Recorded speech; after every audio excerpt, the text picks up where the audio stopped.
Welcome to day 6 of our daily Bible reading plan this year. My name is Annalisa Hunter. I'm the pastor here at Suamico United Methodist Church in Wisconsin. We are reading Genesis chapter 15 through 17 this week, or today, and Luke chapter 6. Now, when we look at the Genesis story, what stood out to me today was the story of Sarah. Now, Sarah is a pretty old woman at this point. She's really getting up there in age. Supposedly God has promised that she's going to have a child, and without a child, she is kind of an invisible woman. She doesn't have the same kind of standing in the community as the women who've had children. She's gotten tired of waiting for God to send her a child, and so she decides that she's going to come up with a solution to the problem herself, and she offers her maid, her servant, to sleep with her husband, and Hagar does, and she gets pregnant and has a child. Now, I love how verse 4 in chapter 15 says, Sarah, she looked down on her mistress.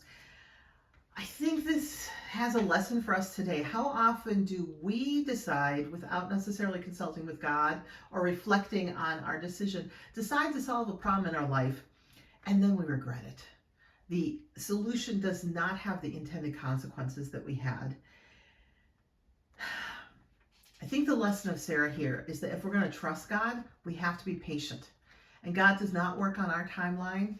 And sometimes we have to wait far longer than we want to wait as part of our trusting God and our living faithfully with God. Now, one of the verses that's really terrible, I think, in this story is verse 9. And we've got Hagar. And Hagar is told by God to go back and put up with the abuse from Sarah. This is not what we want to hear today. This is not what we want to think about today. And I want to say we do not think that people should put up with abuse these days.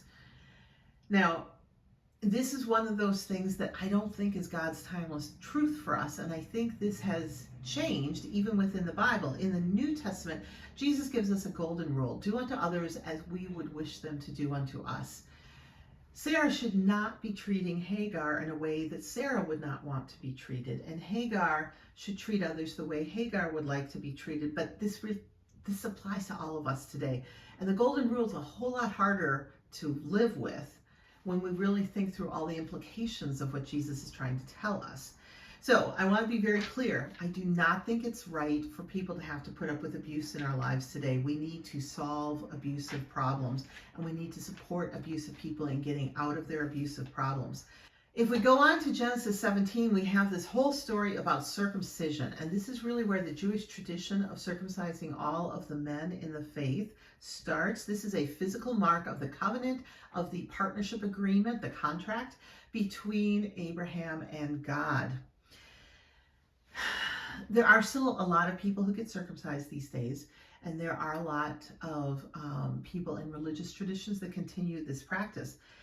For Christians, in the book of Acts, this is one of the great fights of the early church. Did people who were becoming followers, disciples of Jesus Christ, need to be circumcised if they had not already been circumcised?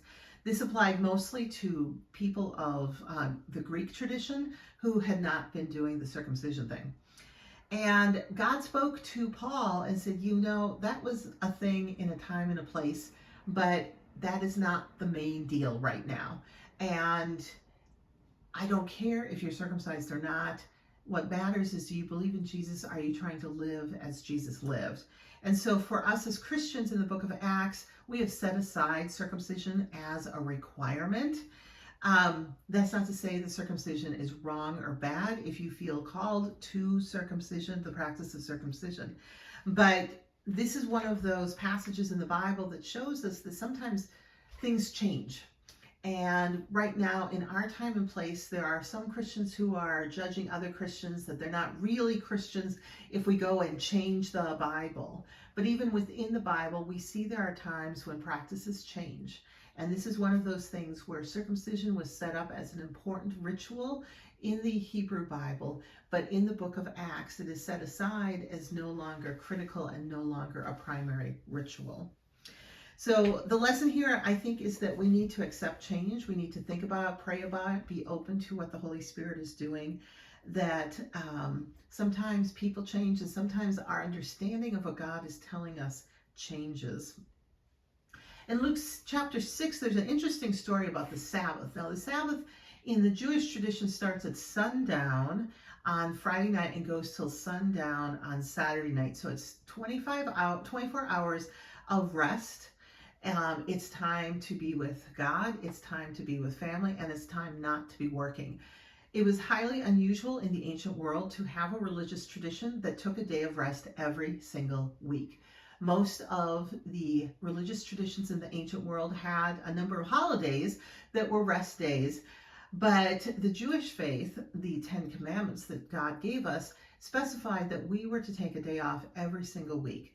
Frankly, we know in our world today that this is very healthy for our minds and for our bodies. But Jesus then had a question for the Pharisees. Now, the Pharisees were very careful in observing the Sabbath, and they were very careful that they did absolutely no work. In today's world, we have some very observant Jews who, for example, have electric doors on their synagogues. So when they walk to synagogue, they do not drive, they walk to synagogue. They do not do work in opening the door. They have electric doors that open and close. If you look on some of our electric stoves, there are Sabbath settings where you can prepare food, put it in there, and then the oven automatically turns on to cook it so that you are not doing any work by even turning on the oven. Now, some of us are like, these sound like very unusual rituals to observe. But these are people, including the Pharisees in Jesus' time, who are trying to fully live into what they understood God was asking of them. But Jesus challenged them and said, is the Sabbath about helping people or leaving them helpless? If someone is hurt or ill on the Sabbath, is it work to help them? Or do you ignore them so that you are pure in your observance of the Sabbath, but you have perhaps not seen to the needs of a person next to you? Do we live by the letter of the law, or do we live by the spirit of the law? I think God was saying, yes, you need to take a day off each week from your regular work, but I don't think God was saying you should leave someone who is hurting to hurt, and that we should not take the time on the Sabbath to help someone in need. In verse 25, Jesus goes on to say that there will be trouble ahead if you think you've had it made. If you are satisfied with yourself, there will be suffering to be met. And he finishes up with, love your enemies. Let your enemies bring out the best of you.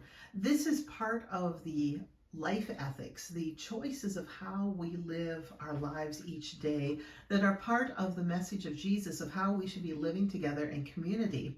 It is not about figuring out who's first and who's last. Jesus said the first will be last and the last will be first.